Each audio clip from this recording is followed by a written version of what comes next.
Attorney General Pam Bondi shook the very foundation of our justice system. It started with something as small as a pin, but what followed sparked a nationwide movement for truth, fairness, and the right to be seen. If you believe that courage can be calm, and that silence can sometimes speak louder than outrage, this story is for you. The morning air in downtown Chicago had that brisk, clean sharpness only early autumn could bring. Sunlight bouncing off steel and glass as the city stirred to life. Outside the Liberty Archives building, reporters milled near metal barricades. Early arriving protesters clutched coffee and hand-painted signs, and security guards swept the steps with bored efficiency. At precisely 8:13 a.m., Pam Bondi stepped out of a black sedan, her heels clicking with quiet authority on the stone as she approached the building's entrance. She wore her signature navy blazer, her blonde hair pinned back, and just above her heart, a small American flag pin glinted in the sunlight. She wasn't here as a celebrity or a politician. She was here as legal counsel in a landmark case on student religious expression in public schools. Serious, focused, grounded. She'd walked into dozens of courtrooms before, from state hearings to the U.S. Supreme Court, but this felt different. Not ominous, just off. Like the air pressure had shifted around her without warning. A group of high school civics students stood nearby on a field trip, whispering excitedly as someone pointed toward her. One of them, a girl in a denim jacket, nodded and said, "That's Pam Bondi. She argued before the Supreme Court, right?" Pam offered a brief, polite smile, but didn't stop walking. She had a job to do. She approached the security checkpoint like she always did, prepared, composed, unquestioning, but before she could even set her bag on the belt, a uniformed guard held up his hand. "Ma'am," he said, voice flat but firm, "I'm going to have to ask you to remove the pin." Pam paused, confused, blinking at him once. "Excuse me?" she asked. The guard gestured to a freshly laminated sign taped beside the scanner. "New decorum policy. No political or ideological symbols allowed inside the archives." He tapped the list. "That includes flag pins." Behind her, a veteran in a faded army cap furrowed his brow. A mother pulled her son a little closer. In that moment, something invisible cracked. Pam looked down at the pin, then up at the building she was being denied access to. She wasn't just an attorney anymore. She was about to become something else entirely, a symbol of a question the whole country had forgotten how to ask. Pam Bondi didn't flinch. The words had been simple enough. "You'll need to remove the pin." But the weight behind them was staggering. She looked at the laminated policy again, its bureaucratic language sterile and final. No symbols of political or ideological significance permitted beyond this point. Includes flags, religious insignia, military emblems, or color-coded political associations. The absurdity struck her first. This wasn't a campaign rally. This wasn't even a courtroom yet. It was a public building funded by taxpayers, enshrining historical legal archives, and she, Attorney General of Florida, was being told a 2-inch American flag pin violated neutrality. "This isn't a political statement," Pam said evenly. "It's the flag of the country this building claims to serve." The guard didn't raise his voice, didn't show hostility. He didn't have to. His stance was rigid, rehearsed. "Ma'am, I'm going to ask you to step aside. You're delaying others." Behind her, a quiet stir was growing. Someone pulled out a phone. A teenage boy whispered, "Is this real?" A woman in scrubs crossed her arms, shaking her head in disbelief. The veteran in the faded army cap stood straighter, eyes fixed on Pam, jaw clenched. Pam adjusted her blazer, instinctively standing taller. Her voice dropped slightly, deliberate and surgical. "You're denying entry to a legal officer on public duty for wearing a pin that represents the very Constitution I swore to uphold." The guard exhaled but said nothing. He didn't move, didn't budge. But something deeper had been set in motion. This wasn't about a policy anymore. It was about a line, a quiet, invisible line that institutions cross when rules become weapons, when neutrality is twisted into silence. Pam turned slightly, taking in the crowd forming behind her. Phones were up now, eyes wide. No one said it out loud, but everyone understood. This wasn't just a disagreement at a metal detector. It was a moment that would ricochet far beyond this marble lobby. Pam could feel it rising, an instinct she'd honed over years in court and politics alike. She reached into her bag, pulled out her phone, and hit record. If the institution was going to try to erase her for wearing the flag, then it would be the country who decided whether it worked. She held the phone steady, her voice calm and low but unmistakably firm. "This is Pam Bondi. No raised tone, no theatrics, just precision, the kind that cuts through noise like a scalpel. I've just been denied entry to the Liberty Archives building for wearing an American flag pin," she said, angling the camera briefly toward the security sign behind the guard. "No slogans, no statements, just the flag, that's it." Her words hung in the air like a dare. The guard visibly stiffened, suddenly aware of the attention, not just from Pam's phone, but from the growing ring of onlookers surrounding them. Behind her, the veteran she had noticed earlier gave a silent salute, his eyes filled with something unspoken. Pain, pride, fury. A young woman in business attire pulled out her own phone and began filming from a different angle. The crowd wasn't loud, but it was thick with pressure. No chance. Just silence and eyes. Pam didn't rant. She didn't plead. She simply stood there, back straight, camera rolling, with that pin gleaming against her navy blazer like a challenge. The moment stretched into something bigger. This wasn't about her anymore. It was about everyone watching.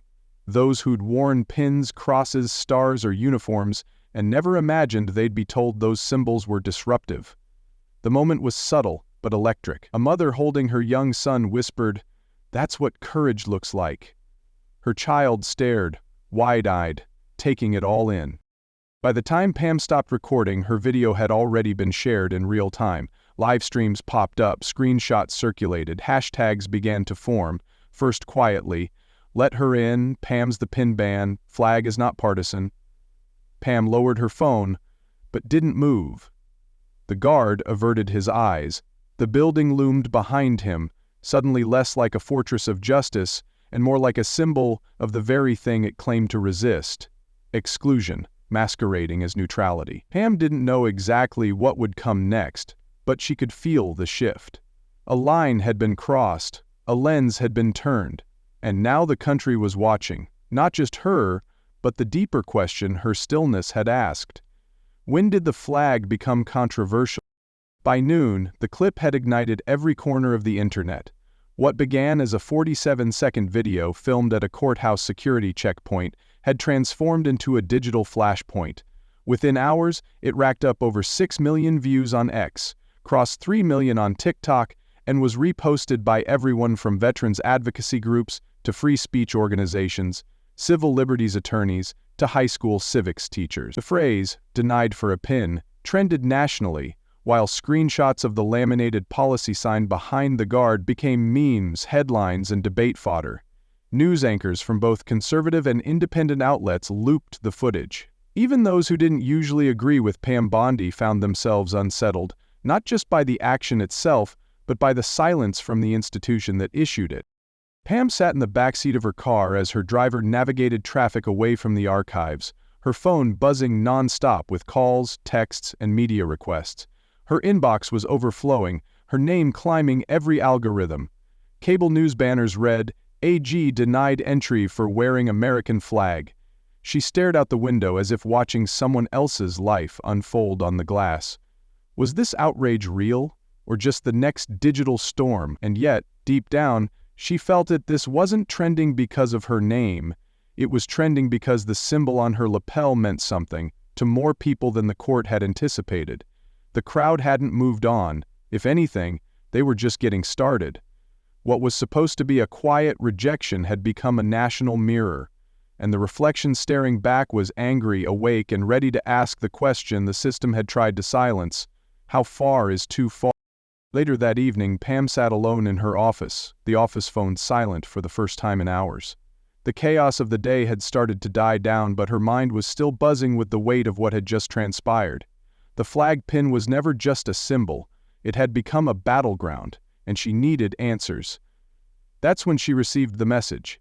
It came through a secure encrypted channel from an anonymous source, marked with only a subject line: "You need to see this." Hesitant but knowing she couldn't ignore it, Pam opened the attached file.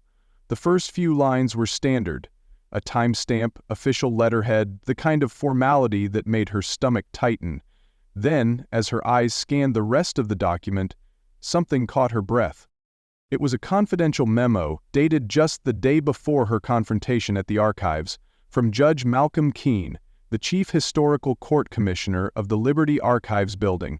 The subject line was clear: Policy Update, Preventing Partisan Symbolism in Courtrooms.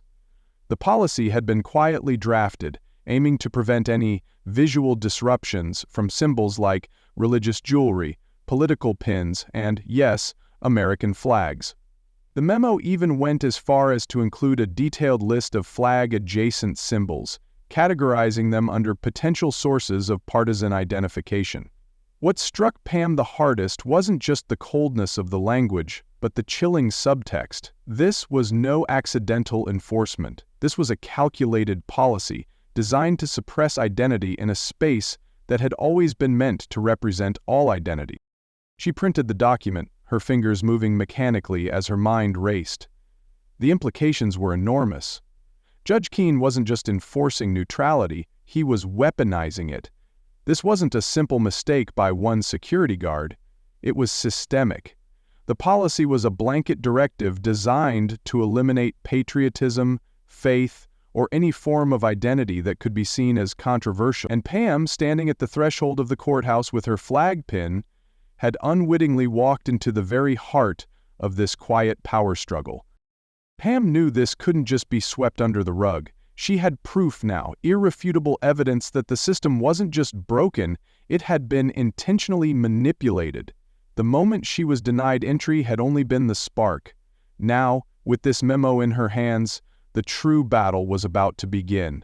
The country needed to see the full picture, and she wasn't going to back down. With the document in hand, she sat back in her chair and took a slow, deliberate breath. She knew what she had to do next. Take this fight beyond the courthouse and into the public eye. And the first step was bringing this document to light. Pam didn't hesitate. As soon as she finished reading the memo, its tone clinical, its intention unmistakable, she knew this couldn't be handled quietly. This wasn't just a local policy dispute. It was a national crisis in disguise. She scrolled through her contacts until she found the name she was looking for: Senator Elaine Whitmore, chairwoman of the Judiciary Oversight Committee. The two had crossed paths before, on opposite sides of certain debates, but Whitmore respected integrity when she saw it. When the call connected, Pam skipped the pleasantries. "Senator, it's Bondi. I need 15 minutes in front of a camera and a seat at your next hearing. You're going to want to see what I've got." There was a beat of silence, then Whitmore answered evenly, "You've got both tomorrow morning. Be ready." Outside, protests were already beginning to swell in front of the Liberty Archives. What started with a handful of veterans and parents had grown into a flag-lined crowd. Signs read, "Let Pam in. Let freedom in." One placard simply said, "The Constitution isn't controversial." News crews lined the sidewalks, microphones jutted into the air like bayonets. The story had caught fire, and now with the memo in her hand, Pam had the fuel to keep it burning. Back inside, she slipped the printed document into a leather folder, packed her briefcase, and laid her navy blazer carefully across the chair beside her. She would wear it again tomorrow, flag pin intact. But this time she wouldn't be standing on the courthouse steps or filming a video. She would be under oath, under lights, and face-to-face with a system that had crossed the line in silence and expected no one to notice. Pam knew the stakes, but for the first time in a long time, she didn't feel like she was reacting, she felt like she was leading. The next morning, the marble corridors of the Capitol carried an unspoken tension, subtle but sharp, like the moments before a storm breaks. At exactly 8:59 a.m., Pam Bondi stepped into the Judiciary Oversight Committee's hearing chamber. She wore the same navy blazer, the same flag pin, and one new addition, a golden eagle brooch nestled just beneath it, a gift from a group of veterans who had driven overnight to meet her outside the Capitol steps. No entourage, no legal team flanking her, just a woman walking alone with a briefcase, a folder of documents, and a voice the country was now waiting to hear. As she moved down the aisle, every head turned. The media gallery was packed. Tripods locked in place, flashes firing, microphones clipped and live. Protesters outside could be heard faintly through the chamber's thick glass walls, their chants forming a distant rhythmic heartbeat. "The flag is not a crime. The flag is not a crime." Senator Elaine Whitmore, seated at the head of the committee, cleared her throat and addressed the room. "This session has been convened to examine allegations of judicial overreach and bias in the enforcement of courtroom decorum policies." Her tone was firm but fair. "The nation is watching," she added, her eyes meeting Pam's as the Attorney General took her seat at the witness table. Pam didn't look nervous, only still, like a weight had settled on her shoulders and she was done pretending it wasn't there. Her hands moved with calm precision as she opened her folder and arranged the printed memo beside her written statement. Around her, senators murmured and shifted in their chairs, some already bracing for confrontation, others leaning forward with curiosity. This wasn't just a review hearing anymore, it was an inflection point. An unexpected test of where neutrality ends and discrimination begins. A page whispered something into Senator Whitmore's ear, then nodded toward the cameras. "You may begin, Ms. Bondi," the senator said. Pam nodded once, placed her fingertips lightly on the table's edge, and drew a slow, even breath. She didn't need to raise her voice, she had the floor. And she had the truth. This time she wasn't recording the moment, she was the moment. And the institution that tried to silence her was now required, by law, by media, by public pressure, to listen. Pam Bondi leaned into the microphone, her voice steady and composed but laced with quiet fire. "Madam Chair, members of the committee, yesterday morning I was denied entry to the Liberty Archives building, a public institution, not for disrupting court proceedings or violating decorum, but for wearing this." She reached up and touched the small American flag pin on her lapel. No slogans, no protest, no speech, just a pin. And that denial wasn't a mistake. It was policy, calculated, signed, and implemented by officials entrusted to uphold the very Constitution they now use selectively.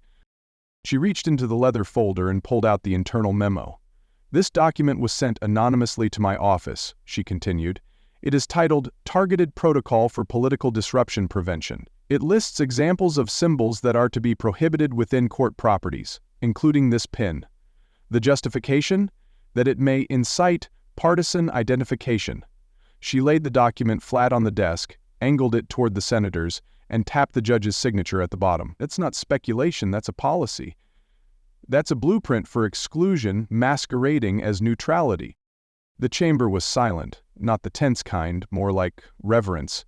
Even the clicking of reporters' keyboards had slowed. Pam continued, shifting into the precise prosecutorial rhythm that once made her one of the most formidable courtroom voices in Florida. She cited Texas v. Johnson, Tinker v. Des Moines, and a string of First Amendment precedents protecting expressive conduct, especially in public forums. "What the architects of this policy have done is use the language of neutrality to achieve the outcome of suppression," she said. "They didn't ban political speech. They banned the symbols that remind us who we are, hoping we'd be too intimidated to object." She paused, letting that settle. Then she looked up and scanned the faces before her. "I've stood in courtrooms defending governors, presidents, school teachers, military veterans, and parents. I've debated cases involving flags before, but I never thought I'd be told, me, a constitutional officer, a citizen, that the very emblem of the Constitution I swore to uphold would now bar me from entering a public building." A few senators nodded, some scribbled furiously, others looked straight at her, unmoving. "I didn't come here today for personal vindication," Pam continued. "I came here because what happened to me is happening everywhere, quietly, strategically, under the guise of policy. And each time we stay silent, we validate the idea that patriotism is provocative, that faith is threatening, that heritage is dangerous." She opened a second folder. "This," she said, holding up a notarized affidavit, "is from a former clerk inside Judge Keene's chambers. She describes internal emails in which citizens wearing symbols, flag pins, crucifixes, military badges, were labeled visual pollutants and ideological agitators. That language wasn't metaphorical. It was strategic. The aim was to sanitize the courtroom not from chaos, but from identity. Gasps rippled across the room. Pam leaned forward. So I ask you, not as a attorney general, not as a partisan, but as a woman who stood at the gates of a public building and was told her love for country was a liability, what line must be crossed before this body calls it what it is? Not policy, not neutrality, but viewpoint discrimination at the heart of our legal institution. She sat back. She didn't gloat. She didn't blink. The silence in the chamber wasn't weakness. It was gravity, because everyone in that room knew a reckoning had just begun, and Pam Bondi had delivered its opening statement. The room was still echoing with the weight of Pam's testimony when the unexpected blow landed. A senator from across the aisle, Senator Grant Hale, a typically reserved centrist known more for procedure than passion, cleared his throat and turned on his microphone. "Madam Chair," he said, his voice measured, "I'd like to enter a new document into the record." Aides moved quickly, distributing printed pages to committee members. "This is an internal email," Hale continued, "from Judge Malcolm Keene's office dated 6 weeks prior to the incident involving Ms. Bondi." The room quieted, the kind of quiet that always comes before something explosive. Pam looked up, instinctively straightening. Hale adjusted his glasses and read aloud. "We are entering a sensitive period ahead of election season. Symbols, especially those associated with conservative female attorneys, are rhetorical landmines wrapped in lipstick and patriotism. They must be neutralized for the integrity of the courtroom." The words hit like a shockwave. Gasps escaped. Even veteran journalists, seasoned by years of hearings and scandals, blinked in stunned disbelief. Senator Elaine Whitmore's jaw tightened as she leaned forward. "Are we to understand," she asked Hale, "that the judge responsible for implementing this policy specifically targeted women like Ms. Bondi, based on appearance and perceived political identity?" Senator Hale didn't blink. "That's what the email suggests." All eyes turned to Pam. She didn't rise immediately. When she did, her voice didn't tremble. It sharpened. "I've been called worse," she said simply, "but what matters isn't what Judge Keene called me in private. It's what the system allowed him to do in public. He mocked every teacher who hangs that flag in her classroom, every soldier who fought under it, and every citizen who still believes neutrality means fairness, not erasure." Her words rang out like a verdict. The camera feeds zoomed in.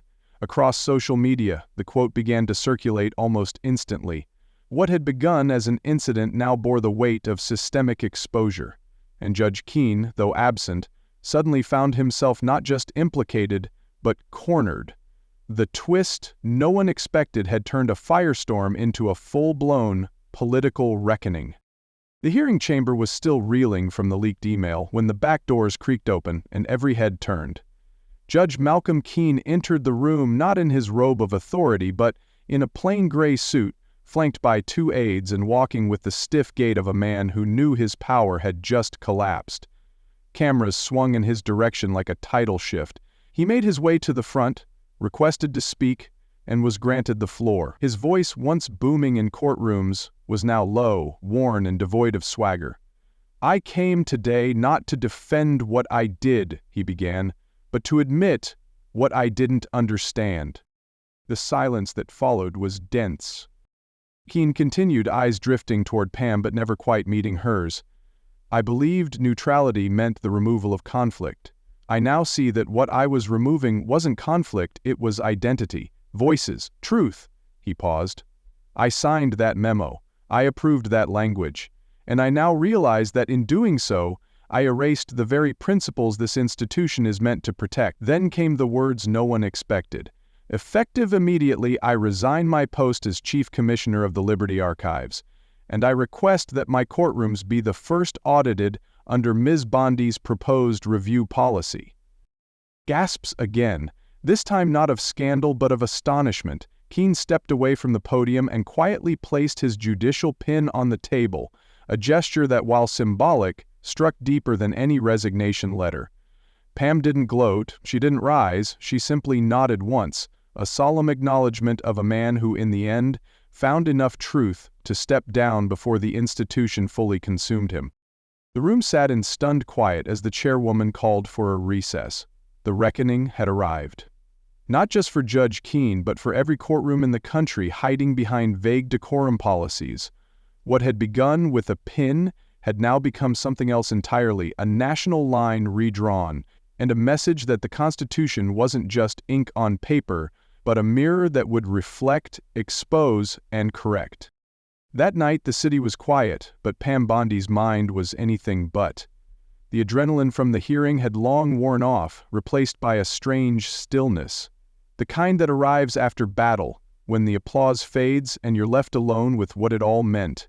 She sat curled up in her study, the soft glow of her desk lamp casting long shadows across the room.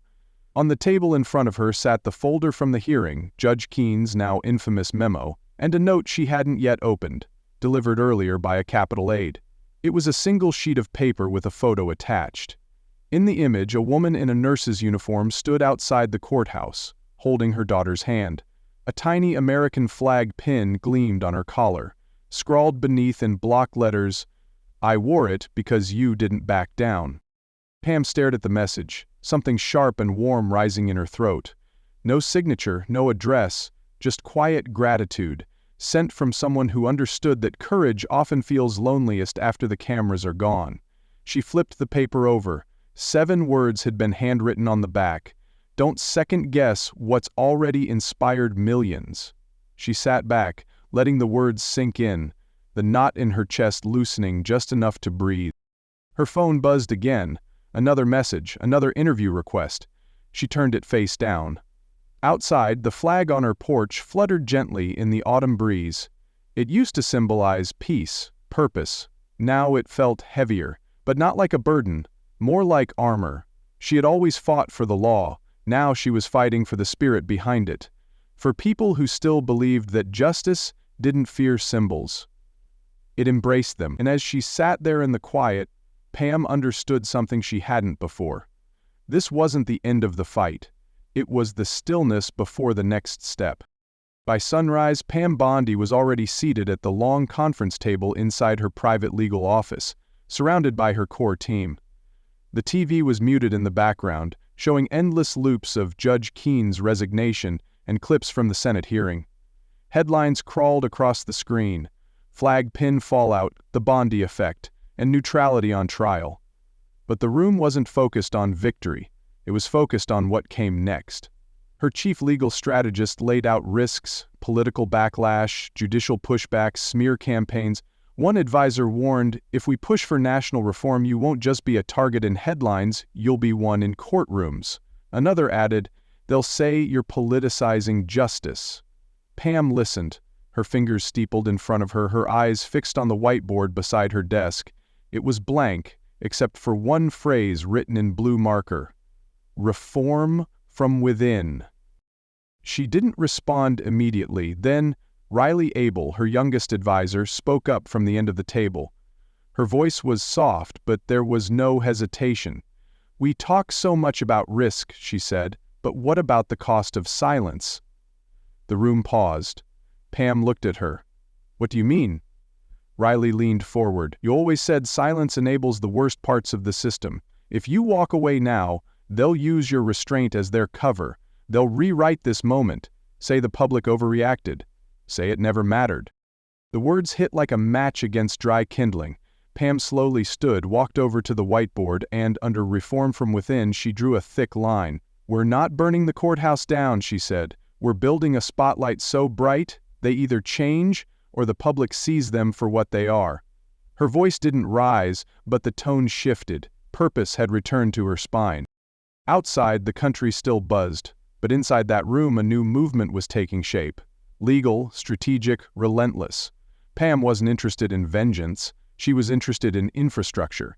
If they feared symbols, she would make transparency unavoidable. If they feared truth, she would make silence impossible. The shift had begun, and this time it wouldn't be quiet. 2 weeks later, the federal courtroom in Washington, D.C. was once again at capacity. not for a trial, but for the unveiling of something entirely unprecedented. Cameras lined the walls, their lenses fixed not on a defendant but on Pam Bondi, who stood behind a podium in a dark suit, the familiar flag pin shining from her lapel. This time, there was no security checkpoint to block her, no laminated signs about decorum. The room was filled with teachers, veterans, students, faith leaders, and legal scholars, all drawn by a new hope, a new document, and a single phrase being whispered from bench to bench: the Citizen Fair Access Act. Pam held up the proposed legislation, a sleek folder containing 2 years' worth of legal drafting condensed into a nationwide reform. "This is not just about me," she began, voice low but unwavering. "This is about every citizen who has been quietly told their identity doesn't belong in our justice system. This is about courtrooms that have drifted from impartiality into institutional fear. And this is about restoring the Constitution's full voice, symbol and all." The Citizen Fair Access Act outlined clear protections for expressive symbols of unity, flag pins, religious necklaces, military badges, so long as they pose no disruption to judicial proceedings. It was reinforced by a new digital platform, the Judicial Integrity Portal, allowing citizens to anonymously report patterns of discriminatory enforcement within courtrooms. Verified complaints would trigger independent audits, a measure long avoided by the judiciary, now impossible to ignore. The judge presiding over the special session, a former Supreme Court clerk known for his impartiality, studied the documents closely. "This is bold," he admitted, "but necessary." Murmurs of agreement rippled through the chamber. Pam's eyes scanned the crowd, resting momentarily on a Gold Star mother in the front row, her son's picture pinned to her scarf. "We've been told for too long that silence is safety," she continued, "but silence has cost us too much.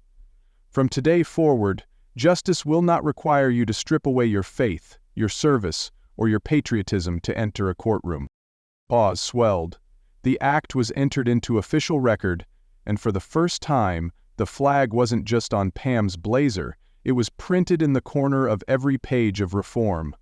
What began as exclusion had now become policy, and the system, under the lights she built, had no choice but to change. The lecture hall at Midwest Legal Institute buzzed with quiet anticipation as students filled every seat, notebooks ready, eyes focused. It was the final session of Pam Bondi's seminar, Justice and Symbolism, where law meets identity, and tonight she held more than a syllabus in her hand, she held history. At the front of the room, Pam pulled a faded document from a manila envelope, the original violation report filed against her at the Liberty Archives building. She held it up.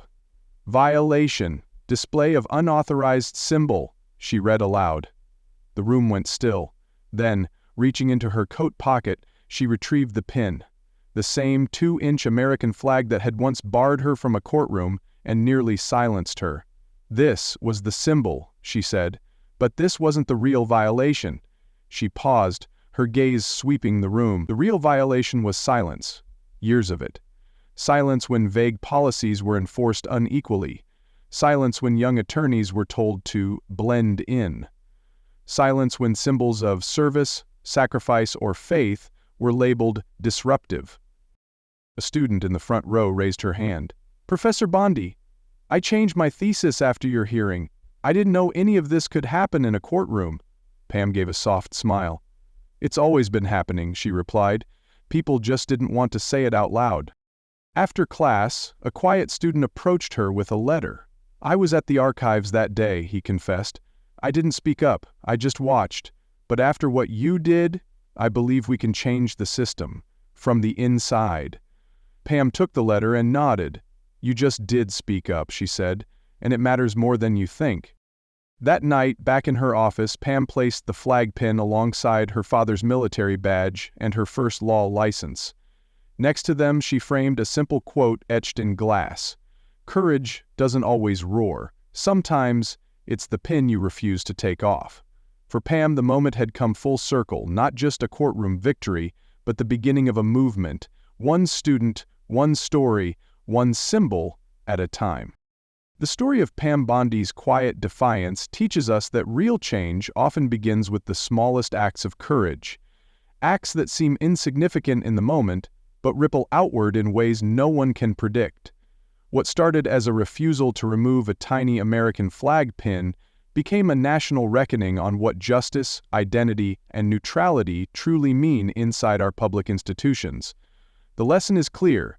Silence may feel safe, but it allows dangerous ideas to grow unknown. When policies are written in vague language and enforced with selective discretion, they become tools of exclusion rather than fairness. Pam didn't raise her voice. She stood still, she spoke clearly, and she let truth do the work. In doing so, she reminded the nation that symbols like flags or crosses aren't threats. They're threads in the fabric of a free society. But most importantly, she showed that one person, standing firm against a broken system, can ignite reforms that reach far beyond the courtroom. Courage isn't always loud. Sometimes it's quiet, steady, and wearing a pin no one thought would matter, until it did. And that's how you begin to rebuild something bigger than yourself, by refusing to back down when it counts most.